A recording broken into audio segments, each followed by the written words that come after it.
ꯃꯌꯥꯃꯇꯣꯟ ꯆꯅꯨꯅ ꯇꯔꯥꯝꯅ ꯑꯣꯛꯆꯕꯒ ꯂꯣꯏꯅꯅ ꯈꯨꯔꯨꯝꯖꯔꯤ.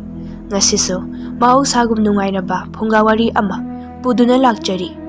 ꯋꯥꯔꯤ ꯑꯁꯤꯒꯤ ꯃꯃꯤꯡꯅ ꯅꯨꯡꯁꯤꯕꯗ ꯃꯤꯅꯝꯂꯨꯕꯒꯤ ꯁꯤꯕꯒꯤ ꯆꯩꯔꯥꯛ ꯄꯤꯈꯤꯕ. ꯋꯥꯔꯤ ꯑꯁꯤꯕꯨ ꯊꯥꯕꯤꯔꯛꯄꯅ ꯑꯊꯧꯕ ꯃꯩꯇꯩ. ꯃꯩꯅ ꯇꯨꯝꯅ ꯆꯥꯛꯈ꯭ꯔꯕ ꯃꯤ 100-200 ꯂꯩꯕ ꯌꯥꯕ ꯆꯦꯛꯀꯤ ꯌꯨꯝꯖꯥꯎ ꯑꯃꯒꯤ ꯃꯄꯥꯟꯗꯅꯤ.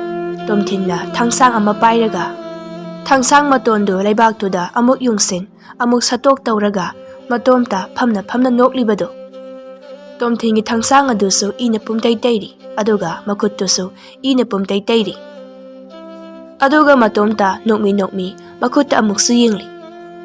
ꯇꯣꯝꯊꯤꯟꯒꯤ ꯃꯥꯡꯗ ꯍꯧꯔꯤꯕ ꯃꯩ ꯆꯥꯛꯈ꯭ꯔꯕ ꯃꯅꯥ ꯄꯥꯟꯗꯕ ꯎꯄꯥꯝꯕꯤ ꯑꯗꯨꯒꯤ ꯃꯁꯥꯗ ꯅꯨꯄꯥ ꯑꯃꯁꯨ ꯃꯉꯛꯇ ꯊꯧꯔꯤ ꯂꯥꯛꯁꯤꯜꯂꯒ ꯎꯁꯥ ꯑꯗꯨꯗ ꯍꯥꯏꯔꯨꯝ ꯃꯈꯣꯡꯗꯨ ꯐ꯭ꯔꯪ ꯀꯥꯎꯔꯒ ꯌꯥꯜꯂꯒ ꯂꯩꯔꯤ. ꯎꯗ ꯊꯧꯔꯤ ꯌꯥꯜꯂꯤꯕ ꯅꯨꯄꯥ ꯑꯗꯨꯅ ꯑꯃꯨꯛ ꯀꯥꯎꯕꯗꯨ ꯇꯣꯝꯊꯤꯟꯅ ꯅꯣꯛꯐꯦꯠ ꯇꯧꯅꯁꯨ ꯌꯦꯡꯂꯤ. ꯇꯣꯝꯊꯤꯟꯅ ꯅꯨꯄꯥ ꯑꯗꯨꯗ ꯌꯦꯡꯂꯒ ꯋꯥꯈꯜꯁꯦ ꯋꯥꯏ ꯁꯪꯕꯒꯤ ꯃꯑꯣꯡꯅꯤ ꯑꯩꯒꯤꯁꯦ. ꯊꯃꯣꯏ ꯃꯩꯆꯥꯛꯁꯤꯁꯨ ꯈꯃꯨ ꯃꯨꯠꯈꯤꯕꯒꯤ ꯃꯑꯣꯡꯅꯤ. ꯑꯩꯅ ꯄꯥꯡꯊꯣꯛꯅꯤꯡꯕ ꯊꯕꯛ ꯄꯥꯡꯊꯣꯛꯈꯤꯕꯗ ꯊꯃꯣꯏꯁꯦ ꯄꯦꯟꯈꯤꯕꯒꯤ ꯃꯑꯣꯡꯅꯤ. ꯆꯥꯎꯈ꯭ꯔꯕ ꯌꯨꯝꯖꯥꯎ ꯑꯗꯨꯒꯤ ꯃꯅꯨꯡꯗꯒꯤ ꯁꯦꯂꯣꯡꯕꯤꯗꯨ ꯍꯤꯛ ꯂꯥꯎꯅ ꯀꯞꯂꯛꯏ. ꯇꯣꯝꯊꯤꯟꯅ ꯅꯣꯛꯂꯒ ꯅꯪꯒꯤꯗꯣ ꯀꯞꯄꯤꯔꯣ? ꯅꯪꯒꯤꯁꯦ ꯑꯁꯤꯗ ꯊꯧꯔꯤ ꯌꯥꯜꯂꯒ ꯊꯝꯂꯤꯕꯁꯦ ꯌꯦꯡꯅꯤꯡꯇꯧꯔꯤ ꯑꯣꯏꯔꯝꯅꯤ. ꯁꯦꯂꯣꯡꯕꯤꯅ ꯇꯣꯝꯊꯤꯟꯗ ꯀꯞꯂꯒ ꯑꯩ ꯊꯥꯗꯣꯛꯄꯤꯗ꯭ꯔꯕꯁꯨ ꯃꯥꯕꯨꯗꯤ ꯊꯥꯗꯣꯛꯄꯤꯌꯨ ꯏꯕꯨꯡ. ꯀꯔꯤ?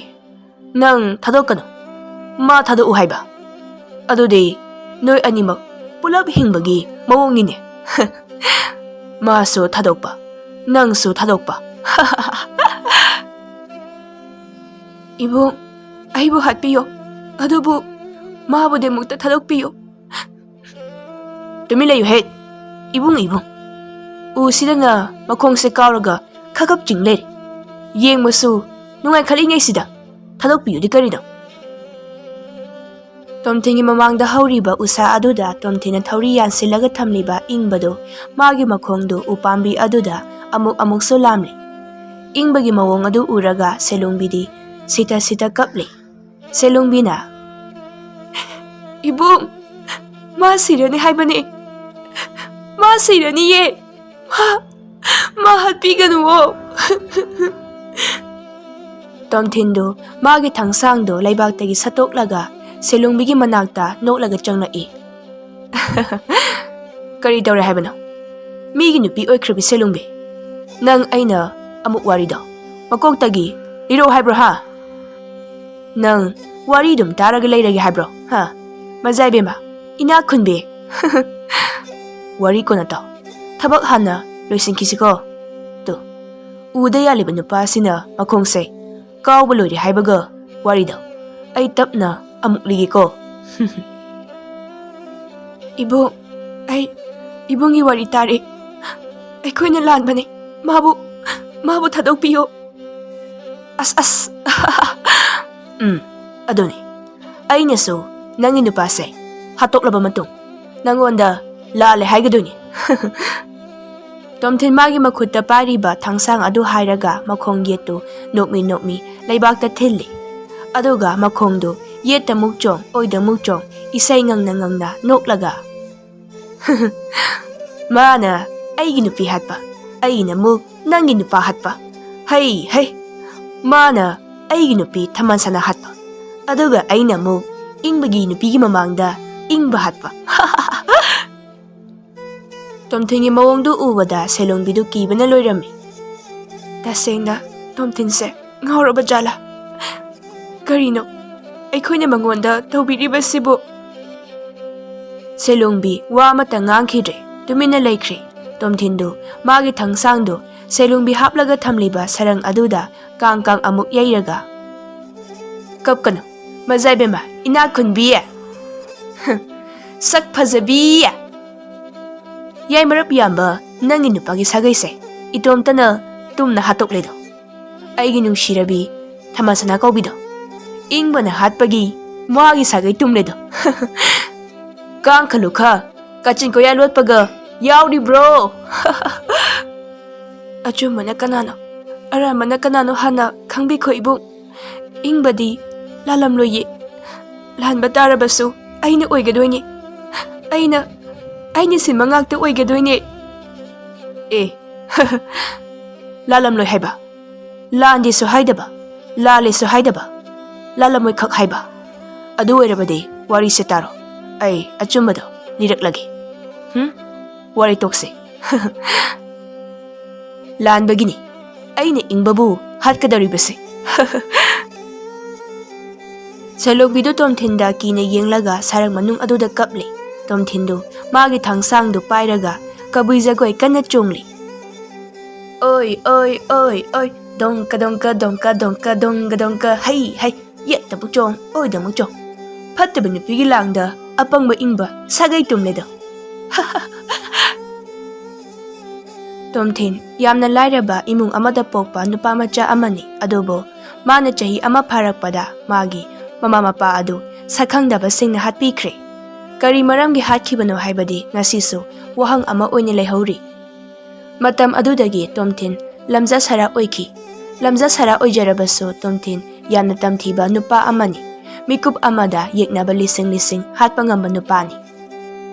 Magi siba kidaba maringje mathau nana magi matik mayaina Tomthin taramlo leibaki luchingba oiba ngamlakhibani. Tomthindu taramloi hariba chauraba leibak adugi chekna mirep chama wangna koina khariba mitinpham lampak adugi nongpok thangna onba migi khongnetpham thak naina wangna khakhraga luchingba amagi khubam uriba duda Tomthin masek manga naina phamli tiliba miyam singdu Tomthindagi karigumba ama khaurangna ngaibagum Tomthinda munna yenglaga lepnari ngaihaki matung Tomthindu lepkhalaklaga makhuttu hairaga noklaga lauraki Mayam phamthabiro ai noklei Miya maraktagi nupa amana lauraki ai khagi luchingma nokle Mayam phamtharase thamoi pele Hanubi amana Tomthinda khudomi thillaga matomta leplaga aduni dana mamal leina nokanba nangna noktri phauba kanamta phamgadaba nati isu nupi phauba phamangadaba nati khangoina hai luchingba anga haujiti aikhoi phamlage ko kayadi kuire amukta nokla u haiba sunok noktaba ngamiba mase Hanubiduna nganglibadu taraga mayamdu wawa launa amuk noi Tomthinda hoibo ngasidi yumgi lairembi okpagi thoramde aduna noktaba yaroye ado kari asuk yamkhraba miyama sina ningthau pakhanga sina noktri phauba phamloina lepaga leiraga nangi nupidugi amuk khalibaneba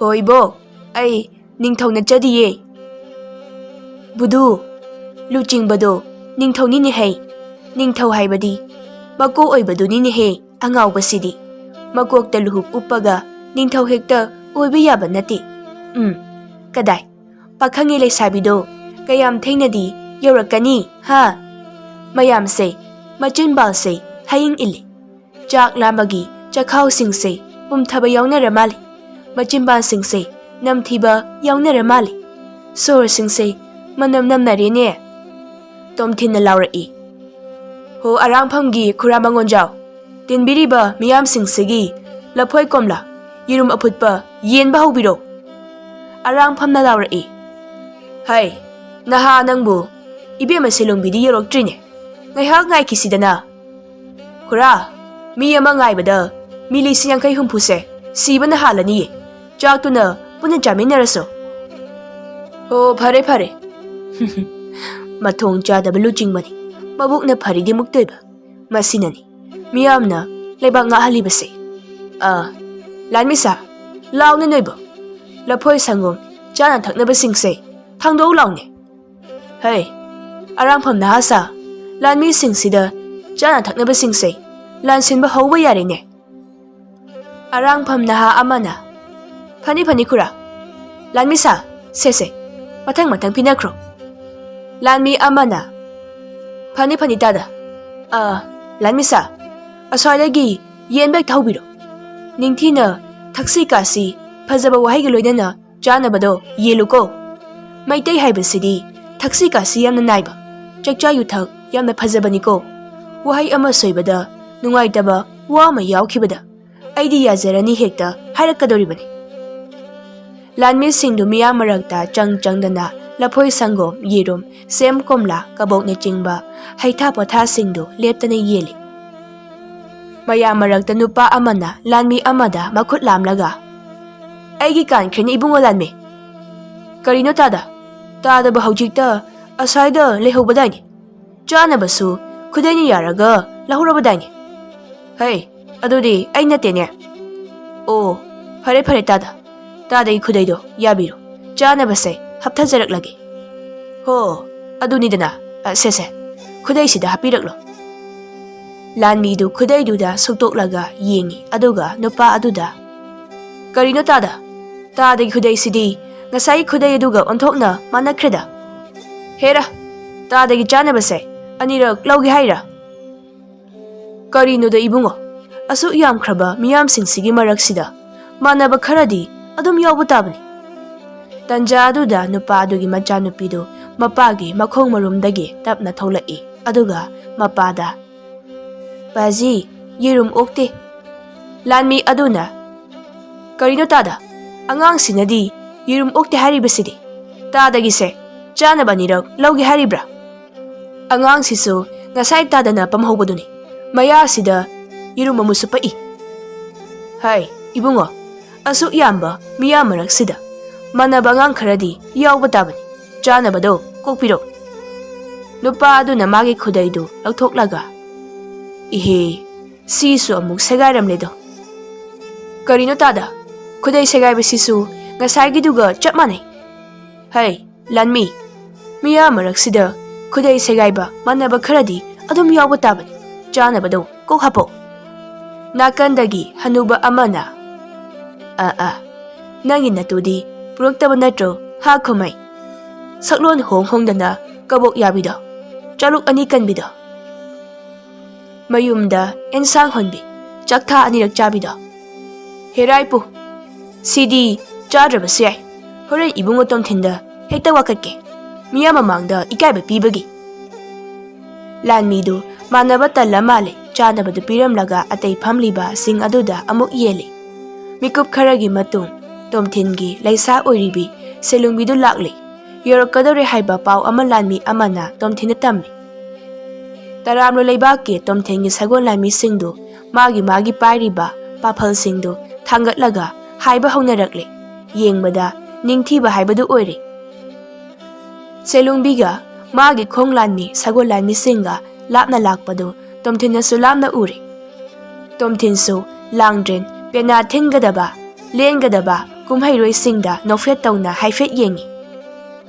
Langdren pena thinba lenma singsu kumhai haurakle Langdren gi ahanba khuthada tili miyam sing khangpre khangbaga su yawnari Angakpa amana tiliba miyam maraktagi maibi chatra chanipan maibi jagoi sana tholaklaga selungbibu okkadabagi ngairiba duni Laisabi amana masadu haifet niklaga As Ita, aidi jagoi yam saningi haiba Aisuni ita Aisu amabi marak asida changsilaga haiba haitaba niksilurasira khangde Kana khangni soibadagi amaibi oiro hairakpasa Amaibi jagoi pena amaiba singna pena lena langdrengi tanthada chongna jagoi sariba singdu ubada miyoi kayadi mitpeladuna thamoi pena mapi taithokna Kuba kaya amasu yauri jagoi isaida ngaujaba mapa macha amasu kolaga kapminari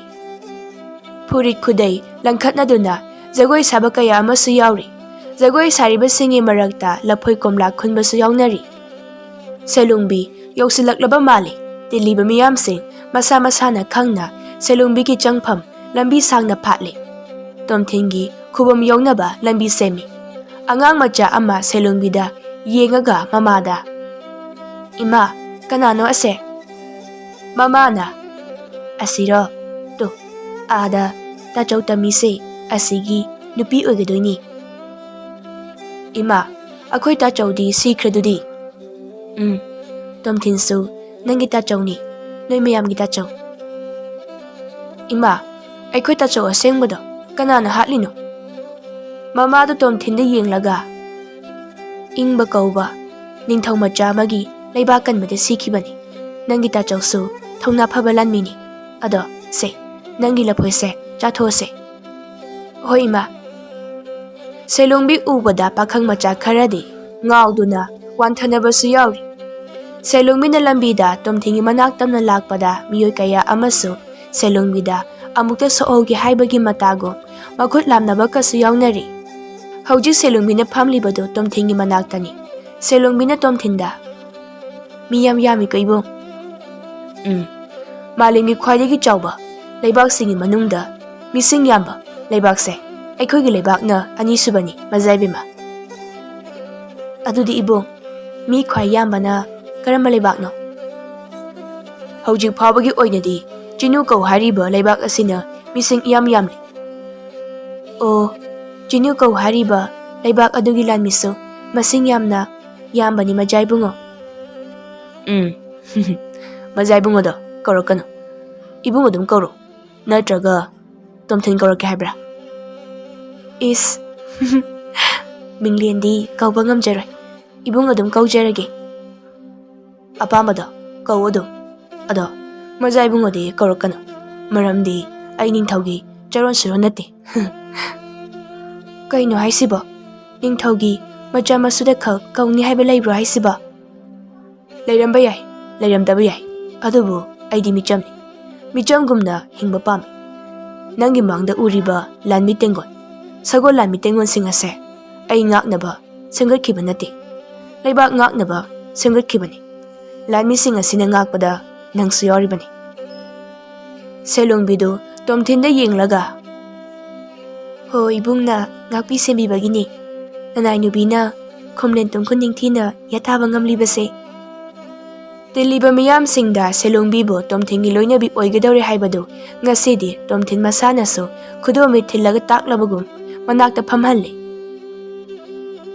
ꯃꯤꯌꯥꯝ ꯇꯤꯟꯕ ꯃꯔꯛ ꯑꯗꯨꯗꯒꯤ ꯐꯤꯃꯨ ꯁꯦꯠꯄ, ꯃꯃꯥꯏ ꯃꯃꯤꯠ ꯈꯨꯝꯕ, ꯊꯥꯡ ꯄꯥꯏꯕ ꯅꯨꯄꯥ ꯑꯃ ꯃꯌꯥꯝ ꯃꯔꯛꯇꯒꯤ ꯁꯒꯣꯜ ꯀꯟꯅ ꯊꯧꯗꯣꯛꯈꯤ꯫ ꯇꯣꯝꯊꯤꯟꯒꯤ ꯂꯥꯟꯃꯤ ꯑꯃꯅ, ꯍꯩꯠ, ꯀꯔꯤꯅꯣ ꯁꯤꯗꯤ? ꯏꯇꯥꯎ ꯇꯣꯝꯕꯨꯡ, ꯃꯁꯤꯒꯤ ꯁꯒꯣꯜ ꯇꯣꯡꯕ ꯃꯤꯑꯣꯏ ꯑꯁꯦ ꯃꯔꯝ ꯆꯥꯗꯅ ꯃꯃꯥꯏ ꯃꯃꯤꯠ ꯈꯨꯝꯃꯤ, ꯑꯗꯨꯒ ꯃꯇꯥꯡ ꯆꯥꯗꯅ ꯁꯒꯣꯜ ꯊꯧꯔꯒ ꯆꯦꯟꯈ꯭ꯔꯦ꯫ ꯊꯨꯅ ꯇꯥꯟꯅꯁꯤ꯫ ꯍꯩ ꯏꯇꯥꯎꯒꯝꯕ, ꯂꯤꯔꯨꯡꯇꯦꯟꯒꯤ ꯂꯥꯟꯃꯤ ꯈꯔꯁꯨ ꯇꯨꯡ ꯏꯜꯂꯧ ꯍꯥꯏꯌꯨ, ꯊꯨꯅ ꯇꯥꯟꯅꯁꯤ ꯂꯥꯎ꯫ ꯂꯩꯉꯣꯏ ꯂꯝ ꯑꯣꯏꯕ ꯌꯦꯡꯕꯗ ꯅꯥꯄꯤ ꯃꯀꯥ ꯑꯃꯠꯇ ꯍꯧꯗꯕ ꯃꯐꯝ ꯑꯗꯨꯗ ꯇꯣꯝꯊꯤꯟꯒꯤ ꯂꯥꯟꯃꯤꯁꯤꯡꯅ ꯐꯤꯃꯨ ꯁꯦꯠꯄ ꯃꯤꯑꯣꯏ ꯑꯗꯨ ꯁꯒꯣꯜ ꯇꯣꯡꯂꯒ ꯀꯟꯅ ꯇꯥꯟꯅꯔꯤ꯫ ꯐꯤꯃꯨ ꯁꯦꯠꯄ ꯑꯗꯨꯁꯨ ꯁꯒꯣꯜ ꯀꯟꯅ ꯊꯧꯔꯤ꯫ ꯅꯨꯃꯤꯗꯥꯡꯒꯤ ꯃꯇꯝꯅꯤ꯫ ꯇꯣꯝꯊꯤꯟꯒꯤ ꯂꯥꯟꯃꯤ 1,000ꯃꯨꯛꯀ ꯇꯣꯝꯊꯤꯟꯒ ꯄꯨꯟꯅ ꯂꯩꯉꯣꯏ ꯂꯝ ꯑꯗꯨꯗ ꯃꯩ ꯃꯆꯥ ꯃꯆꯥ ꯑꯃ ꯊꯥꯔꯒ ꯉꯁꯥꯏꯒꯤ ꯐꯤꯃꯨ ꯁꯦꯠꯄ ꯅꯨꯄꯥ ꯑꯗꯨꯒ ꯃꯩ ꯇꯦꯛꯅ ꯇꯦꯛꯅ ꯋꯥꯔꯤ ꯁꯥꯔꯤ꯫ ꯐꯤꯃꯨ ꯁꯦꯠꯄ ꯅꯨꯄꯥ ꯑꯗꯨꯅ ꯇꯣꯝꯊꯤꯟꯗ, ꯏꯕꯨꯡꯉꯣ ꯇꯣꯝꯊꯤꯟ, ꯆꯤꯅꯨꯀꯧ ꯂꯩꯕꯥꯛꯀꯤ ꯅꯤꯡꯊꯧ ꯃꯆꯥ ꯏꯪꯕꯒꯤ ꯂꯥꯟꯃꯤ ꯃꯁꯤꯡ ꯌꯥꯝꯅ ꯌꯥꯝꯃꯤ꯫ ꯃꯤꯁꯤꯡ ꯌꯥꯝꯕ ꯂꯩꯕꯥꯛ ꯑꯣꯏꯕꯅꯤꯅ ꯅꯤꯡꯊꯧ ꯃꯆꯥ ꯏꯪꯕꯅ ꯂꯩꯕꯥꯛ ꯑꯃꯒ ꯂꯥꯟ ꯍꯦꯛꯇ ꯁꯣꯛꯅꯕꯗ ꯑꯀꯤꯕ ꯂꯩꯇꯦ꯫ ꯇꯣꯝꯊꯤꯟꯅ, ꯏꯌꯥꯝꯕꯒꯤ ꯃꯤꯡꯅ ꯀꯔꯤ ꯀꯧꯕ? ꯐꯤꯃꯨ ꯁꯦꯠꯄ ꯍꯥꯏꯔꯒ ꯃꯤ ꯑꯌꯥꯝꯕꯅ ꯂꯣꯏꯅ ꯈꯪꯅꯕꯅꯤ, ꯑꯗꯨꯕꯨ ꯁꯦꯂꯨꯡꯕ ꯀꯧꯕꯤꯔꯣ꯫ ꯐꯔꯦ, ꯏꯌꯥꯝꯕꯒꯤ ꯂꯩꯐꯝ ꯑꯩꯉꯣꯟꯗ ꯑꯔꯣꯟꯕ ꯑꯣꯏꯅ ꯍꯥꯏꯕꯤꯔꯝꯃꯨ꯫ ꯍꯥꯏꯖꯔꯝꯒꯦ ꯏꯕꯨꯡꯉꯣ, ꯑꯩꯒꯤ ꯂꯩꯐꯝ ꯑꯁꯦ ꯍꯧꯖꯤꯛ ꯑꯩꯈꯣꯏꯅ ꯐꯝꯂꯤꯕ ꯂꯩꯉꯣꯏ ꯉꯥꯛꯇ ꯑꯣꯏꯕ ꯃꯐꯝ ꯑꯁꯤꯗꯅꯤ꯫ ꯑꯥꯗ ꯈꯔ ꯀꯨꯠꯊꯕ ꯃꯐꯝ ꯑꯃ ꯂꯩꯔꯤꯕꯁꯦ ꯑꯁꯤꯗꯅꯤ꯫ ꯂꯩꯉꯣꯏ ꯈꯔ ꯀꯣꯊꯣꯛꯂꯒ ꯃꯅꯨꯡꯗ ꯑꯩꯒꯤ ꯌꯨꯝ ꯂꯩꯔꯤ꯫ ꯍꯧꯖꯤꯛ ꯏꯕꯨꯡꯉꯣ ꯇꯣꯝꯊꯤꯟꯒꯤ ꯂꯥꯟꯃꯤꯁꯤꯡꯒꯤ ꯃꯔꯛ ꯑꯁꯤꯗ ꯅꯠꯇ꯭ꯔꯒ ꯑꯩꯈꯣꯏꯒꯤ ꯂꯩꯕꯥꯛ ꯑꯁꯤꯒꯤ ꯃꯤꯑꯣꯏ ꯃꯔꯛꯇ ꯏꯕꯨꯡꯉꯣꯕꯨ ꯇꯨꯍꯠꯄ ꯄꯥꯝꯕ? ꯏꯕꯨꯡꯉꯣꯒꯤ ꯍꯣꯠꯅꯖꯃꯟꯅ ꯃꯤꯌꯥꯝꯅ ꯑꯊꯣꯏꯕ ꯃꯤꯡꯊꯣꯟ ꯄꯤꯗꯨꯅ ꯐꯝꯍꯟꯈꯤꯕ ꯈꯨꯕꯝ ꯑꯗꯨꯕꯨ ꯀꯜꯂꯛꯄ ꯃꯤꯑꯣꯏ ꯑꯃꯅ ꯏꯕꯨꯡꯉꯣꯕꯨ ꯃꯥꯡꯍꯟꯅꯕ, ꯍꯥꯠꯅꯕ ꯍꯣꯠꯅꯔꯛꯀꯗꯧꯔꯤ꯫ ꯏꯕꯨꯡꯉꯣꯕꯨ ꯍꯥꯠꯅꯕ ꯍꯣꯠꯅꯕꯗ ꯆꯤꯅꯨꯀꯧ ꯂꯩꯕꯥꯛꯀꯤ ꯅꯤꯡꯊꯧ ꯃꯆꯥ ꯏꯪꯕꯒꯤ ꯃꯇꯦꯡ ꯂꯧꯔꯛꯀꯗꯧꯔꯤ꯫ ꯇꯣꯝꯊꯤꯟꯗꯨ ꯃꯥꯒꯤ ꯂꯥꯟꯃꯤꯁꯤꯡ ꯑꯗꯨꯗ ꯀꯣꯏꯅ ꯌꯦꯡꯂꯤ꯫ ꯂꯥꯟꯃꯤꯁꯤꯡꯗꯨ ꯈꯣꯡꯐꯝ ꯑꯃꯠꯇ ꯂꯦꯡꯗꯅ ꯃꯥꯒꯤ ꯇꯧꯐꯝ ꯊꯣꯛꯄ ꯇꯣꯝꯊꯤꯟꯕꯨ ꯁꯦꯟꯅꯐꯝ ꯊꯣꯛꯄ ꯁꯦꯟꯅꯔꯤ꯫ ꯃꯤꯠ ꯐꯥꯎꯕ ꯆꯣꯏꯗꯅ ꯃꯥꯒꯤ ꯌꯦꯡꯐꯝ ꯊꯣꯛꯄ ꯃꯥꯏꯀꯩꯗ ꯃꯤꯍꯨꯝ ꯅꯥꯍꯨꯝꯁꯤꯡꯅ ꯌꯦꯡꯂꯒ ꯂꯩꯅꯔꯤ꯫ ꯇꯣꯝꯊꯤꯟꯅ ꯐꯤꯃꯨ ꯁꯦꯠꯄ ꯁꯦꯂꯨꯡꯕꯗ ꯑꯃꯨꯛ ꯌꯦꯡꯂꯒ ꯇꯔꯥꯝꯅ ꯂꯩꯕꯥꯛ ꯑꯁꯤꯕꯨ ꯀꯜꯂꯛꯄ ꯅꯠꯇꯕ ꯑꯩꯕꯨ ꯀꯜꯂꯛꯄ ꯅꯤꯡꯊꯧꯁꯨ ꯅꯠꯇꯕ ꯑꯩꯕꯨ ꯀꯜꯂꯛꯄ ꯃꯤ꯫ ꯏꯕꯨꯡꯉꯣ, ꯑꯩꯅ ꯆꯤꯡꯅꯔꯤꯕꯁꯦ ꯅꯤꯡꯊꯧ ꯃꯆꯥ ꯏꯪꯕꯒꯤ ꯃꯇꯦꯡ ꯂꯧꯈꯤꯗ꯭ꯔꯥ ꯁꯤꯅꯤ꯫ ꯏꯌꯥꯝꯕ, ꯆꯦꯟꯕꯗꯤ ꯌꯥꯔꯔꯣꯏ, ꯊꯦꯡꯅꯕ ꯇꯥꯕꯅꯤ꯫ ꯀꯔꯤꯒꯤ ꯆꯦꯟꯒꯗꯧꯔꯤꯕ? ꯊꯧꯅꯥ ꯐꯕ ꯏꯕꯨꯡꯉꯣ ꯇꯣꯝꯊꯤꯟꯅꯤ ꯀꯥꯎꯐꯗꯦ꯫ ꯆꯤꯅꯤꯀꯣ ꯂꯩꯕꯥꯛꯀꯤ ꯅꯤꯡꯊꯧ ꯃꯆꯥ ꯏꯪꯕꯗꯣ ꯄꯪꯅ ꯐꯠꯇꯕꯅꯤ, ꯋꯥꯈꯜ ꯂꯧꯁꯤꯡ ꯋꯥꯠꯄꯅꯤ, ꯃꯤꯅ ꯏꯟꯁꯤꯜꯂꯒ ꯆꯠꯄ ꯑꯉꯥꯡꯅꯤ꯫ ꯃꯥꯒꯤ ꯍꯥꯛꯇꯛꯇ ꯌꯦꯛꯅꯕꯅ ꯂꯥꯟ ꯇꯧꯔꯛꯈꯤꯕꯗꯣ꯫ ꯇꯣꯝꯊꯤꯟꯗꯨ ꯆꯥꯛꯂꯤꯕ ꯃꯩ ꯑꯗꯨꯗ ꯃꯨꯟꯅ ꯌꯦꯡꯂꯤ꯫ ꯐꯤꯃꯨ ꯁꯦꯠꯄ ꯅꯨꯄꯥ ꯁꯦꯂꯨꯡꯕꯗꯨ ꯇꯣꯝꯊꯤꯟꯒꯤ ꯂꯣꯏꯅꯕꯤ ꯑꯣꯏꯒꯗꯧꯔꯤꯕꯤ ꯁꯦꯂꯨꯡꯕꯒ ꯍꯦꯛ ꯄꯣꯛꯃꯤꯟꯅꯕꯤ ꯁꯦꯂꯨꯡꯕꯤꯒ ꯑꯔꯣꯟꯕ ꯃꯐꯝ ꯑꯃꯗ ꯍꯧꯖꯤꯛ ꯑꯃꯨꯛ ꯋꯥꯔꯤ ꯁꯥꯟꯅꯔꯤ꯫ ꯁꯦꯂꯨꯡꯕꯤꯅ ꯁꯦꯂꯨꯡꯕꯗ, ꯇꯥꯆꯧ, ꯅꯤꯡꯊꯧꯁꯨ ꯅꯠꯇꯕ ꯃꯥꯅ ꯇꯔꯥꯝꯅ ꯂꯩꯕꯥꯛ ꯑꯁꯤꯗ ꯅꯤꯡꯊꯧ ꯑꯣꯏꯅ ꯅꯤꯡꯊꯧ ꯑꯃꯒꯨꯝ ꯂꯩꯕ ꯌꯥꯕ꯭ꯔꯥ? ꯃꯥꯕꯨ ꯑꯩꯅ ꯈꯨꯗꯨꯝ ꯆꯜꯂꯕꯅꯤ, ꯑꯣꯛꯅ ꯅꯤꯜꯂꯒ ꯂꯝꯍꯨꯏꯅ ꯃꯅꯥ ꯊꯥꯕ ꯌꯥꯕ꯭ꯔꯥ? ꯇꯥꯆꯧꯅ ꯄꯥꯡꯊꯣꯛꯈꯤꯕ ꯊꯕꯛꯁꯨ ꯇꯣꯝꯊꯤꯟꯅ ꯃꯅꯥ ꯂꯧꯈꯤꯕꯅꯤ꯫ ꯑꯩꯅ ꯍꯧꯖꯤꯛ ꯈꯜꯂꯤꯕꯁꯦ ꯇꯣꯝꯊꯤꯟꯒꯤ ꯋꯥꯈꯜ ꯑꯁꯦ ꯑꯩꯉꯣꯟꯗ ꯐꯖꯅ ꯉꯥꯎꯍꯜꯂꯒ ꯆꯤꯅꯤꯀꯣ ꯂꯩꯕꯥꯛꯀꯤ ꯅꯤꯡꯊꯧ ꯃꯆꯥ ꯏꯪꯕꯒ ꯂꯨꯍꯣꯡꯈꯤꯁꯤꯅꯤ ꯑꯩꯅ ꯍꯧꯖꯤꯛ ꯈꯜꯂꯤꯕꯁꯦ꯫ ꯁꯦꯂꯨꯡꯕꯅ, ꯏꯕꯦꯝꯃ, ꯅꯪꯅ ꯇꯧꯔꯤꯕꯁꯦ ꯑꯩꯗꯤ ꯄꯥꯝꯗꯤ ꯄꯥꯝꯈꯤꯗ꯭ꯔꯦꯗ꯫ ꯆꯤꯅꯤꯀꯣ ꯂꯩꯕꯥꯛꯀꯤ ꯅꯤꯡꯊꯧ ꯏꯪꯕꯒꯤ ꯃꯄꯥꯗꯣ ꯑꯩꯅ ꯀꯟꯕꯅꯤ ꯍꯥꯏꯔꯒꯁꯨ ꯆꯤꯅꯤꯀꯣ ꯂꯩꯕꯥꯛ ꯑꯃꯗꯤ ꯃꯤꯌꯥꯝꯁꯨ ꯏꯪꯕꯁꯨ ꯇꯣꯝꯊꯤꯟꯅ ꯈꯟꯈꯤꯕꯅꯤ꯫ ꯃꯔꯝ ꯑꯁꯤꯗꯒꯤ ꯇꯔꯥꯝꯅ ꯂꯩꯕꯥꯛꯀꯤ ꯃꯤꯌꯥꯝꯅ ꯇꯣꯝꯊꯤꯟꯗ ꯈꯨꯕꯝ ꯁꯤꯟꯅꯈꯤꯕ ꯃꯌꯦꯛꯀꯤꯁꯨ ꯇꯔꯥꯝꯅ ꯂꯩꯕꯥꯛꯀꯤ ꯂꯨꯆꯤꯡꯕꯁꯨ ꯇꯣꯝꯊꯤꯟꯅ ꯑꯣꯏꯐꯝ ꯊꯣꯛꯏꯗ꯫ ꯀꯔꯤꯅꯣ ꯇꯥꯆꯧ? ꯉꯔꯥꯡ ꯅꯍꯥꯟꯗ ꯇꯥꯆꯧꯅ ꯇꯣꯝꯊꯤꯟꯕꯨ ꯂꯃꯟ ꯈꯨꯝꯒꯅꯤ ꯍꯥꯏꯔꯝꯂꯒ ꯇꯥꯆꯧꯒꯤ ꯁꯛꯇꯝ ꯀꯅꯥꯝꯇꯅ ꯈꯪꯂꯔꯣꯏ ꯍꯧꯖꯤꯛꯇꯤ, ꯇꯣꯝꯊꯤꯟꯅꯁꯨ ꯈꯪꯂꯣꯏ꯫ ꯇꯥꯆꯧꯅ ꯈꯨꯕꯝ ꯃꯨꯟꯕ ꯉꯝꯗ꯭ꯔꯕꯁꯨ ꯇꯔꯥꯝꯅ ꯂꯩꯕꯥꯛ ꯑꯁꯤꯗꯤ ꯁꯤꯡꯀꯨꯞ ꯁꯥꯅ ꯑꯃꯨꯛꯇꯪ ꯊꯨꯒꯥꯏꯔꯝꯁꯦ꯫ ꯁꯦꯂꯨꯡꯕꯗꯨ ꯃꯥꯒꯤ ꯃꯃꯥꯏꯗ ꯌꯦꯠꯂꯤꯕ ꯑꯃꯨꯕ ꯐꯤ ꯑꯗꯨ ꯂꯧꯊꯣꯔꯛꯏ꯫ ꯁꯦꯂꯨꯡꯕꯒꯤ ꯃꯃꯥꯏ ꯑꯗꯨ ꯌꯦꯡꯕꯗ ꯑꯀꯤꯕ ꯑꯃꯒꯤ ꯃꯁꯛꯅꯤ꯫ ꯆꯤꯅꯤꯀꯣ ꯂꯩꯕꯥꯛꯀꯤ ꯅꯤꯡꯊꯧ ꯀꯟꯅꯕ ꯍꯣꯠꯅꯕꯗ ꯁꯦꯂꯨꯡꯕꯒꯤ ꯃꯃꯥꯏ ꯑꯗꯨ ꯌꯦꯛꯅꯕꯅ ꯊꯥꯡꯅ ꯌꯥꯟꯈꯤꯕꯒꯤ ꯊꯥꯡꯐꯝ ꯃꯃꯤꯁꯤꯡꯅꯤ꯫ ꯁꯦꯂꯨꯡꯕꯒꯤ ꯃꯅꯥꯇꯣꯟ, ꯃꯅꯥ, ꯆꯤꯟꯕꯥꯡꯒꯤ ꯁꯔꯨꯛ ꯌꯥꯎꯗ꯭ꯔꯕꯒꯨꯝꯕꯅꯤ꯫ ꯁꯦꯂꯨꯡꯕꯗꯨ ꯃꯥꯒꯤ ꯃꯃꯥꯏ ꯑꯗꯨꯗ ꯅꯥꯜꯂꯒ, ꯑꯩꯒꯤ ꯐꯤꯕꯝ ꯑꯁꯤꯗꯤ ꯇꯣꯝꯊꯤꯟꯅ ꯑꯣꯏꯍꯟꯕ ꯅꯠꯇꯦꯗ ꯏꯕꯦꯝꯃ꯫ ꯀꯔꯤꯅꯣ ꯇꯥꯆꯧ, ꯄꯨꯛꯆꯦꯜ ꯌꯥꯝꯅ ꯆꯥꯎꯈꯠꯂꯛꯈ꯭ꯔꯦꯗ꯫ ꯀꯔꯤꯒꯨꯝꯕ ꯇꯥꯆꯧꯅ ꯇꯔꯥꯝꯅ ꯂꯩꯕꯥꯛ ꯑꯁꯤꯒꯤ ꯂꯨꯆꯤꯡꯕ ꯑꯣꯏꯔꯝꯂꯕ ꯑꯩꯒꯤ ꯍꯛꯆꯥꯡ ꯑꯁꯦ ꯁꯅꯥꯅ ꯄꯨꯡꯌꯣꯝ ꯌꯣꯝꯂꯝꯂꯅꯤ꯫ ꯃꯥꯂꯦꯝ ꯁꯤꯟꯕ ꯊꯨꯡꯅ ꯀꯣꯏꯕꯁꯨ ꯆꯠꯂꯝꯂꯅꯤ꯫ ꯑꯄꯥꯝꯕ ꯅꯤꯡꯊꯧ, ꯏꯅꯥꯛ ꯈꯨꯟꯕ ꯅꯤꯡꯊꯧ ꯀꯌꯥ ꯈꯨꯗꯣꯝꯕꯤꯅ ꯊꯤꯜꯂꯒ ꯑꯩꯒꯤ ꯑꯣꯏꯕ ꯉꯝꯂꯝꯒꯅꯤ꯫ ꯑꯩꯒꯤ ꯐꯖꯕ ꯃꯥꯏꯊꯣꯡ ꯁꯕꯥꯜ ꯑꯁꯦ ꯃꯥꯂꯦꯝ ꯄꯨꯝꯕꯗ ꯎꯠꯄ ꯉꯝꯂꯝꯒꯅꯤ꯫ ꯑꯗꯨꯕꯨ ꯂꯥꯏꯔ ꯆꯨꯗꯠꯅꯕ, ꯍꯧꯔꯛꯐꯝ ꯈꯪꯗꯕ ꯇꯣꯝꯊꯤꯟꯅ ꯑꯩꯒꯤ ꯑꯅꯤꯡꯕ ꯑꯄꯥꯝꯕ ꯄꯨꯝꯅꯃꯛ, ꯃꯪꯂꯥꯟ ꯄꯨꯝꯅꯃꯛ ꯀꯥꯏꯍꯜꯂꯦ꯫ ꯁꯣꯝꯗ ꯇꯣꯝꯊꯤꯟꯗꯨ ꯂꯥꯟꯃꯤ ꯈꯔꯒ ꯂꯝꯕꯤꯗ ꯆꯠꯅ ꯃꯇꯣꯝꯇ ꯉꯔꯥꯡꯒꯤ ꯐꯤꯃꯨ ꯁꯦꯠꯄ ꯅꯨꯄꯥꯗꯨꯒꯤ ꯈꯣꯟꯖꯦꯜ ꯑꯗꯣ ꯇꯥꯈ꯭ꯔꯕꯒꯨꯝ ꯇꯧꯏꯗ꯫ ꯃꯃꯤꯡꯁꯨ ꯁꯦꯂꯨꯡꯕ ꯀꯧꯕ, ꯑꯩꯒꯤ ꯏꯇꯥꯎ ꯁꯦꯂꯨꯡꯕꯒ ꯈꯣꯟꯖꯦꯜꯁꯨ ꯍꯥꯏꯐꯦꯠ ꯃꯥꯟꯅꯕ, ꯈꯣꯟꯖꯦꯜꯁꯨ ꯃꯥꯟꯅꯕ, ꯄꯨꯛꯆꯦꯜ ꯁꯦꯡꯕ ꯑꯩꯒꯤ ꯃꯔꯨꯞ ꯁꯦꯂꯨꯡꯕꯗꯣ ꯑꯩꯅ ꯆꯤꯅꯤꯀꯣ ꯂꯩꯕꯥꯛꯀꯤ ꯃꯤꯌꯥꯝꯁꯤꯡꯕꯨ ꯉꯥꯛ ꯁꯦꯜꯂꯤꯉꯩ, ꯌꯦꯛꯅꯕꯁꯤꯡꯒ ꯂꯥꯟꯊꯦꯡꯅꯔꯤꯉꯩ ꯏꯇꯥꯎ ꯁꯦꯂꯨꯡꯕꯅ ꯆꯤꯅꯤꯀꯣ ꯂꯩꯕꯥꯛꯀꯤ ꯅꯤꯡꯊꯧꯗꯣ ꯀꯟꯈꯤꯕꯅꯤ꯫ ꯆꯤꯅꯤꯀꯣ ꯂꯩꯕꯥꯛ ꯀꯜꯂꯝꯂꯒ ꯇꯔꯥꯝꯅ ꯂꯩꯕꯥꯛꯇ ꯍꯜꯂꯛꯄꯗ ꯑꯩꯒꯤ ꯃꯔꯨꯞ ꯁꯦꯂꯨꯡꯕꯗꯣ ꯅꯤꯡꯊꯧꯕꯨ ꯀꯜꯂꯝꯂꯒ ꯃꯐꯝ ꯈꯪꯈꯤꯗ꯭ꯔꯦ ꯍꯥꯏꯅ ꯄꯥꯎ ꯂꯥꯛꯈꯤꯕꯅꯤ ꯑꯩꯉꯣꯟꯗ꯫ ꯂꯥꯟꯃꯤ ꯑꯃꯅ, ꯏꯕꯨꯡꯉꯣ ꯇꯣꯝꯊꯤꯟ, ꯇꯥꯗꯥ, ꯑꯩꯕꯨ ꯀꯧꯕ꯭ꯔꯥ? ꯑꯍꯣꯏ ꯏꯕꯨꯡꯉꯣ꯫ ꯁꯦꯂꯨꯡꯕꯅ ꯆꯤꯅꯤꯀꯣ ꯂꯩꯕꯥꯛꯀꯤ ꯅꯤꯡꯊꯧ ꯀꯟꯕꯗꯣ ꯃꯍꯥꯛ ꯈꯛꯇꯅꯤ ꯍꯥꯏꯕꯗꯤ ꯌꯥꯔꯣꯏ꯫ ꯃꯔꯝꯗꯤ ꯁꯦꯂꯨꯡꯕꯅ ꯅꯤꯡꯊꯧ ꯉꯥꯛ ꯁꯦꯟꯖꯕꯒꯤ ꯋꯥꯅꯤ꯫ ꯇꯔꯥꯝꯅ ꯂꯩꯕꯥꯛꯀꯤ ꯂꯥꯟꯃꯤꯁꯤꯡꯅꯁꯨ ꯁꯦꯂꯨꯡꯕꯒ ꯅꯤꯡꯊꯧꯒꯗꯣ ꯑꯃꯨꯛ ꯉꯥꯛ ꯁꯦꯟꯈꯤꯕꯅꯤ꯫ ꯉꯛꯂꯤꯕꯗꯤ ꯃꯇꯝ ꯑꯗꯨꯗ ꯆꯤꯅꯤꯀꯣ ꯂꯩꯕꯥꯛꯀꯤ ꯂꯥꯟꯃꯤꯁꯤꯡ ꯑꯗꯣ ꯇꯣꯔꯥ ꯇꯨꯅ ꯁꯤꯔꯝꯂꯤꯕ ꯑꯗꯨꯅꯤ ꯏꯕꯨꯡꯉꯣ꯫ ꯇꯥꯗꯥ, ꯃꯤꯁꯤꯡ ꯌꯥꯝꯖꯕꯒꯤ ꯋꯥꯅꯤ, ꯂꯥꯟꯃꯤ ꯌꯥꯝꯕ ꯅꯠꯇꯦ꯫ ꯂꯥꯟ ꯑꯗꯨꯗ ꯃꯥꯏꯊꯤꯔꯕ ꯃꯇꯨꯡ ꯍꯧꯖꯤꯛꯇ ꯂꯥꯟꯃꯤ ꯃꯁꯤꯡ ꯈꯪꯗꯅ ꯁꯦꯝꯒꯠꯂꯛꯄꯒꯤ Malay masida makoina lanmi mapangan khwai kanba leibak oikhibani. Hanadi taramna leibakni. Lami mapangan kanbada. Ado karigino. Chinu ko leibaki ningthau machana aingonda lan pamagi maram. Somdasu amok selungbaga selungbiga wari sanari. Selungbana machanupi mabuk phattabi selungbida. Ibema. Kari mutorage tacho. Kari nune ibema. Khon hana hekta wakhalakkanune. Ai wahagi. Nang munna amukta taw. Tomthindo farak yamna taba nupani. Aini mi ama hatnaba hotnaringe. Mani mi chama. Lising ama hatpa ngamba nupani. Aigi wakhaldadi nang ai Tomthinda singadaba na hena phagadra khali. Aina Chinungko leibaki ningthau macha nupa ingmana. Taramlo leibak asida Tomthinda lan tarakadaba mali haina. Oidaba wa khara hairubada. Tomthinna magi thamoigi oiba nungaitabasing wari lirai. Wari aduda aigi saruk yauraki. Aina ningthau kankiba aduna Tomthinna aibu wangna thangatpiramki. Adubu Chinungko leibaki ningthau kanbada Taramlo leibaki lanmisingi mateng chawna yaukhibani ibema. Aduga aini chahi khara lotkibagi maram adudi aigi magi phibam asina ikai tawkhibani. Phajabi ichal nangi mangda lepa ikai bagi. Tachawna lolubaduna so khudong chabase yamna manghankibani. Aduni aina so yam soikhibale. Tomthinna ngasi magi lami singi mamangda karigumba selungba hinglama thoklaba magi khubam ado selungbada haibadi aingonda sinaramgani haina chawthokna selungba aingonda isada wari lirakpasini. Selungbidu tumina lay aduga selungbada amuk yenglaga tacho aidi Chinungko leibakta sagol lamidi thakre. Ai hauji kari tawgani. Selungbana yam ngakna karigi karam kanda karam haina sagon pau thakriba. Tacho aina Chinungko leibaki ningthau macha ingbabu pami nungsi haikre. Luhongbasu pami haidolure.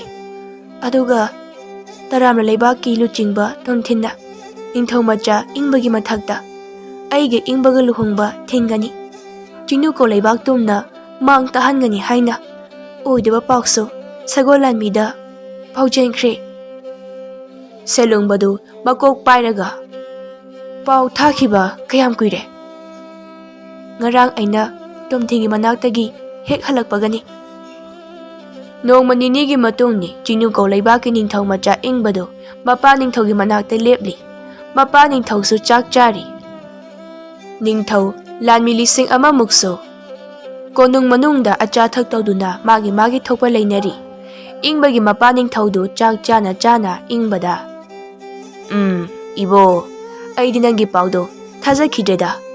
Mabuk mapau phaba taramna leibaki luchingba naha aduna Tomthinna nupi amagidamak ipa ichada lan tarakani haibasi madu sarau lang oigani. Aina taba pau amada Tomthinga leikhidraba selungbagi machanupi selungbigasu mari leinai haiba pau tai. Ingbana baje sagolami laklaga pau ase yam cheksinna tamlamani. Mitna kong oisu hairami. Selungbigasu yam thuna luhongnaba hairami. Aisu selungbibu pamlaga leiraklibase kuirabani.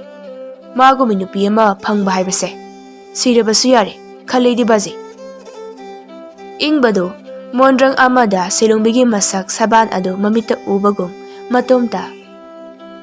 Selungbina khwai pamjabase malem sinba thungna koiba pubiba ngamba nupadoni. Aine chattaba malemi karamba mafam leiri selungbi ha. Nangmu phajabi malengi mafam kadaida leiri ha. Nangmu nungshibi malai masida amukta thainarakti. Hayeng luhongase. Mapa ningthauna ingbada. Ingba nangsu maidi okhak thakpa jani heibo. Phamo yengningdre chakse hayeng ile thuna chatho. Hayengdagidi selungbigi khutna thongba chak charadaba.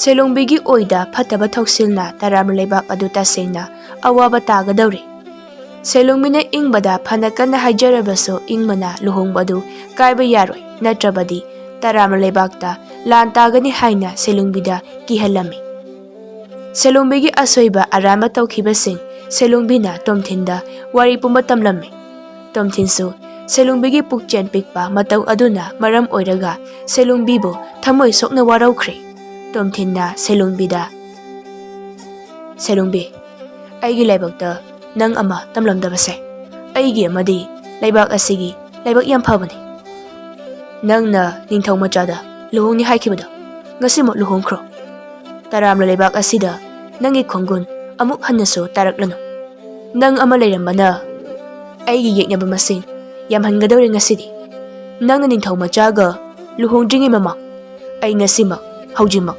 ꯅꯨꯄꯤ ꯑꯃꯒ ꯂꯨꯍꯣꯡꯒꯅꯤ꯫ ꯅꯪꯒꯨꯝꯕꯤ ꯂꯩꯕꯥꯛ ꯃꯥꯡꯍꯟꯒꯗꯕꯤ ꯅꯨꯄꯤ ꯑꯃꯅ ꯁꯅꯥꯒꯤ ꯂꯩꯕꯥꯛ ꯇꯔꯥꯝꯅ ꯂꯩꯕꯥꯛ ꯑꯁꯤꯗ ꯄꯣꯛꯂꯝꯕꯁꯦ ꯄꯥꯞꯀꯤ ꯃꯁꯛ ꯑꯣꯏꯔꯕꯅꯤ꯫ ꯅꯪ ꯏꯅꯥꯛꯇ ꯀꯨꯏꯅ ꯐꯝꯂꯅꯨ꯫ ꯀꯨꯏꯊꯔꯛꯂꯕꯗꯤ ꯂꯩꯕꯥꯛꯀꯤꯗꯃꯛ ꯈꯜꯂꯒ ꯅꯪ ꯑꯩꯅ ꯍꯥꯠꯇꯣꯛꯄ ꯉꯝꯃꯤ꯫ ꯄꯥꯏꯔꯤꯕ ꯊꯥꯡꯁꯥꯡ ꯑꯁꯤꯅ ꯅꯉꯛꯇꯣ ꯀꯛꯊꯠꯄ ꯉꯝꯃꯤ꯫ ꯁꯦꯂꯣꯡꯕꯤꯗꯨ ꯇꯣꯝꯊꯤꯟꯗ ꯃꯄꯤ ꯇꯞ ꯇꯞ ꯇꯥꯈꯩ ꯈꯥꯅ ꯌꯦꯡꯂꯤ꯫ ꯁꯦꯂꯣꯡꯕꯤꯅ ꯇꯣꯝꯊꯤꯟꯗ, "ꯅꯪꯒ ꯉꯁꯤ ꯐꯥꯎꯕ ꯅꯨꯡꯁꯤꯅꯔꯛꯄ ꯑꯁꯤꯗ ꯑꯩꯒꯤ ꯊꯃꯣꯏꯗ ꯅꯪꯒꯤ ꯅꯨꯡꯁꯤꯕꯒꯤ ꯃꯤꯍꯨꯟ ꯃꯆꯦꯠ ꯑꯃ ꯐꯥꯎꯕ ꯆꯣꯡꯈꯤꯗ꯭ꯔꯤ꯫ ꯑꯩꯒꯤ ꯊꯃꯣꯏꯗ ꯅꯪꯒꯤ ꯃꯐꯝ ꯑꯃ ꯉꯁꯤ ꯐꯥꯎꯕ ꯀꯟꯈꯤꯗ꯭ꯔꯤ, ꯈꯪꯉꯣ ꯏꯕꯨꯡ?" ꯇꯣꯝꯊꯤꯟꯗꯨ ꯋꯥ ꯑꯃꯠꯇ ꯉꯥꯡꯗꯅ ꯐꯝꯂꯝꯕꯗꯒꯤ ꯁꯠ ꯂꯥꯎꯅ ꯍꯧꯒꯠꯂꯒ ꯃꯥꯒꯤ ꯃꯈ꯭ꯋꯥꯡꯗ ꯌꯦꯞꯂꯤꯕ ꯊꯥꯡꯁꯥꯡ ꯑꯗꯨ ꯐꯠ ꯂꯥꯎꯅ ꯁꯠꯇꯣꯛꯂꯒ ꯁꯦꯂꯣꯡꯕꯤꯒꯤ ꯃꯉꯛꯁꯝꯗ ꯊꯥꯡꯁꯥꯡ ꯃꯇꯣꯟꯗꯨ ꯒꯤꯠ ꯂꯥꯎꯅ ꯅꯝꯃꯤ꯫ "ꯈꯨꯗꯛ ꯑꯁꯤꯗ ꯑꯩꯅ ꯅꯪ ꯍꯥꯠꯇꯣꯛꯄ ꯉꯝꯃꯤ, ꯑꯗꯨꯕꯨ ꯅꯪꯒꯨꯝꯕ ꯊꯃꯣꯏ ꯄꯨꯛꯆꯦꯜ ꯄꯤꯛꯄ ꯅꯁꯥꯒꯤꯗ ꯈꯟꯕ ꯂꯨꯆꯤꯡꯕ ꯅꯠꯇꯦ ꯑꯩ꯫ ꯁꯦꯂꯣꯡꯕꯅ ꯂꯨꯆꯤꯡꯕ ꯑꯣꯏꯕ ꯉꯝꯗꯕꯒꯤ ꯃꯔꯝ ꯑꯩꯅ ꯈꯪꯂꯦ꯫ ꯅꯪ ꯏꯅꯥꯛꯇꯒꯤ ꯌꯥꯝ ꯊꯨꯅ ꯆꯠꯍꯧꯔꯣ."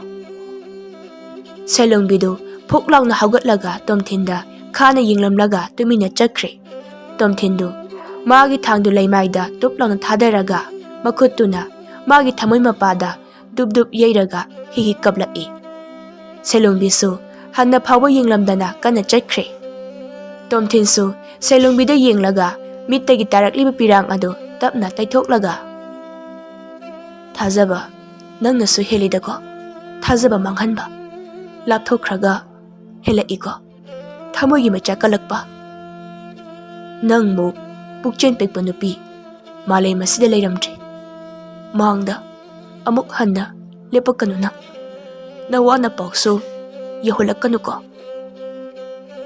ꯉꯁꯥꯏ ꯃꯈꯩ ꯋꯥꯔꯤꯒꯤ ꯑꯍꯧꯕ ꯁꯔꯨꯛꯇ ꯇꯣꯝꯊꯤꯟꯅ ꯀꯕꯨꯏ ꯖꯒꯣꯏ ꯆꯣꯡꯂꯒ ꯂꯩꯔꯤꯕꯗꯨ ꯆꯤꯡꯅꯨꯀꯧ ꯂꯩꯕꯥꯛꯀꯤ ꯅꯤꯡꯊꯧꯒꯤ ꯀꯣꯅꯨꯡꯗꯅꯤ꯫ ꯆꯥꯎꯈ꯭ꯔꯕ ꯀꯣꯅꯨꯡ ꯑꯗꯨꯁꯨ ꯇꯣꯝꯊꯤꯟꯅ ꯃꯩꯅ ꯇꯨꯝꯅ ꯊꯥꯗꯣꯛꯄꯤꯔꯤ꯫ ꯃꯔꯝꯗꯤ ꯂꯨꯍꯣꯡꯕꯇ ꯉꯥꯏꯔꯤꯕꯤ ꯁꯦꯂꯣꯡꯕꯤꯗꯒꯤꯁꯨ ꯍꯦꯟꯅ ꯅꯤꯡꯊꯤꯅ ꯐꯖꯕꯤ ꯇꯣꯝꯊꯤꯟꯒꯤ ꯅꯨꯄꯤ ꯊꯝꯕꯥꯜ ꯁꯅꯥꯗꯨ ꯁꯦꯂꯣꯡꯕꯤꯒꯤ ꯁꯔꯧꯗ ꯏꯪꯕꯒ ꯁꯦꯂꯣꯡꯕꯤꯒꯅ ꯍꯥꯠꯇꯣꯛꯂꯨꯕꯒꯤ ꯏꯪꯕꯒꯤ ꯃꯄꯥ ꯌꯥꯎꯅ ꯆꯤꯡꯅꯨꯀꯧ ꯂꯩꯕꯥꯛ ꯇꯣꯝꯊꯤꯟꯒꯤ ꯃꯈꯨꯠꯇ ꯄꯨꯝꯇꯨꯝ ꯇꯨꯝꯂꯕꯒꯨꯝꯕꯅꯤ꯫ ꯁꯦꯂꯣꯡꯕꯤꯒꯤ ꯅꯝꯊꯥꯛꯅ ꯇꯣꯝꯊꯤꯟꯒꯤ ꯊꯃꯣꯏ ꯎꯐꯨꯟ ꯇꯥꯅ ꯅꯤꯡꯈꯥꯏꯈ꯭ꯔꯕꯒꯤ ꯃꯇꯨꯡ ꯊꯃꯣꯏꯅ ꯈꯣꯏꯗꯥꯅ ꯄꯥꯝꯖꯈꯤꯕꯤ ꯏꯪ ꯇꯞꯄꯤ ꯊꯃꯣꯏ ꯁꯦꯡꯕꯤ ꯊꯝꯕꯥꯜ ꯁꯅꯥ ꯏꯪꯕꯅ ꯑꯃꯨꯛ ꯍꯥꯠꯂꯨꯕꯒꯤ ꯇꯣꯝꯊꯤꯟꯗꯨ ꯍꯧꯖꯤꯛꯁꯨ ꯁꯦꯂꯣꯡꯕꯤꯒꯤ ꯁꯔꯪ ꯃꯃꯥꯡꯗ ꯀꯕꯨꯏ ꯖꯒꯣꯏ ꯀꯟꯅ ꯆꯣꯡꯂꯒ ꯁꯦꯂꯣꯡꯕꯤ ꯁꯪꯂꯤ꯫ ꯑꯗꯨꯒ ꯑꯔꯥꯞꯄꯗ ꯇꯔꯥꯝꯅ ꯂꯩꯕꯥꯛꯀꯤ ꯇꯣꯝꯊꯤꯟꯒꯤ ꯂꯥꯟꯃꯤꯁꯤꯡꯁꯨ ꯇꯣꯝꯊꯤꯟꯗ ꯇꯨꯃꯤꯟ ꯇꯨꯃꯤꯟꯅ ꯌꯦꯡꯂꯤ꯫ ꯂꯥꯟꯃꯤ ꯑꯃꯅ, "ꯇꯁꯦꯡꯅ ꯑꯉꯥꯎꯕ ꯃꯤ ꯍꯥꯏꯕꯗꯣ ꯑꯣꯏꯒꯗꯧꯔꯕ꯭ꯔꯥ ꯏꯌꯥꯝꯕ ꯇꯣꯝꯊꯤꯟꯁꯤꯕꯣ?" ꯂꯥꯟꯃꯤ ꯑꯃꯅ, "ꯏꯇꯥꯎ, ꯀꯔꯤꯒꯨꯝꯕ ꯏꯌꯥꯝꯕ ꯇꯣꯝꯊꯤꯟꯅ ꯑꯉꯥꯎꯕ ꯃꯤ ꯍꯥꯏꯕꯗꯣ ꯑꯣꯏꯈ꯭ꯔꯕꯗꯤ ꯇꯔꯥꯝꯅ ꯂꯩꯕꯥꯛ ꯑꯁꯦ ꯃꯤꯈꯥꯃꯨꯛ ꯄꯣꯜꯂꯅꯤꯀꯣ." ꯂꯥꯟꯃꯤ ꯑꯃꯅ ꯃꯈꯧ ꯄꯣꯡꯅ, "ꯑꯩꯒꯤ ꯏꯅꯥꯎ ꯇꯣꯝꯊꯤꯟꯅ ꯋꯥꯈꯜ ꯑꯗꯨꯛ ꯁꯣꯟꯅ ꯉꯥꯎꯗꯅ ꯍꯦꯛꯇ ꯆꯠꯈꯤꯒꯗꯕ ꯑꯗꯨꯒꯨꯝꯕ ꯅꯨꯄꯥ ꯅꯠꯇꯦ꯫ ꯃꯍꯥꯛ ꯃꯤꯀꯨꯞꯁꯤꯃꯗꯤ ꯄꯦꯟꯅ ꯉꯥꯎꯁꯅꯨ꯫ ꯑꯩꯅ ꯄꯥꯝꯕꯗꯤ ꯐꯠꯇ꯭ꯔꯕ ꯅꯨꯄꯤ ꯑꯁꯤꯃꯒ ꯍꯥꯠꯇꯣꯛꯂꯝꯕꯁꯤꯅꯤ."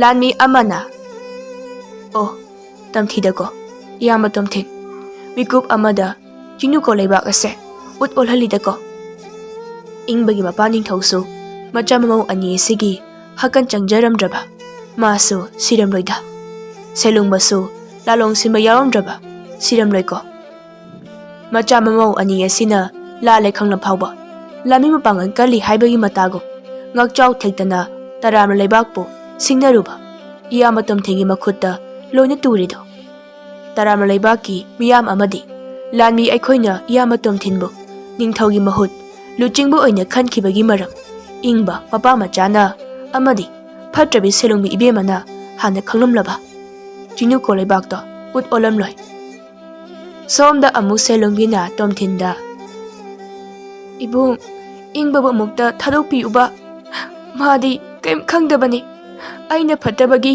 ma aina haibe inkhibani ma thori yalibase amukta lokthabiyo Tomthinna chongna noklaga donka hey donka hey sak phajabi nangna thamasanado thori yanbada aina madi landabani ma hatpiganu thadokpiyu haikhibra ha adudadi ibungsu leitana ihe adudi ai leirikan thamasanado aigi mangda hatpa kadauba ha aina nangonda Thamasana thadokpiyu hairamloidro ha Thamasana hatlamdraba aikhoi punna hingminaramoidra ha ibung aina loina lanbane haibane ai mukta ai hana mukta hatpiyo Tomthindu chap leplaga selungbida haijinna lauksilai tumilei het laman khumbadi haisu haitana nangi nupa apangmasina nangi namangna humdrak tharak yalaga nangna yengba ngamda khai o khongai kaplibada maduni laman khumba haiba haribase nangonda laman khumge haragadi aina nangi nupa hatpataba maramdi nangna aingonda laman khumlibanina aigi Thamasana hatledo icham chamjabido thori yalaga hatpiredo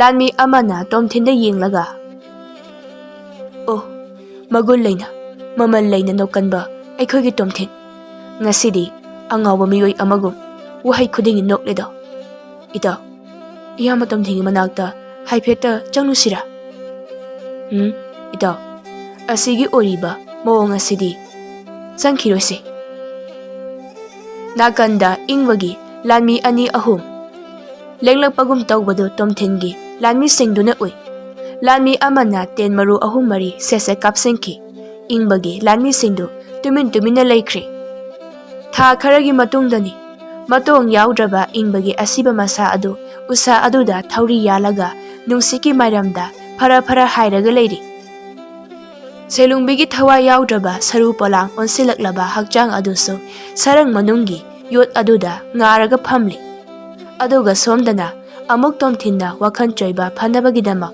Thamasanaga masak matau khonjen chap manabi Thamansanagi manaw nupi thaba leido Thamansanagi matau lauraga Tomthingi manakta leiduna Tomthinmu layengbada mating chawna pangli taramlo leibaki miyam singnasu Tomthin layengbada thaba leigi mating chawna pangbiri asumna mabuk phaba pukchen sengba luchingba Tomthingi kanasu wate haibagi achauba khudam changdam amasu thaba leida pukning sagatuna utpiri thaba leitungda miyam leiri miyam asibu Tomthinna pharaklaba matung ngak senggadoribani haibagi ingit amasu miyamna thaba leide piri taramla leibak adu Tomthingi hai singlaba lanmi sing aduna Tomthin wakhan taraktrip phauba cheksinna ngak senduna thamkirami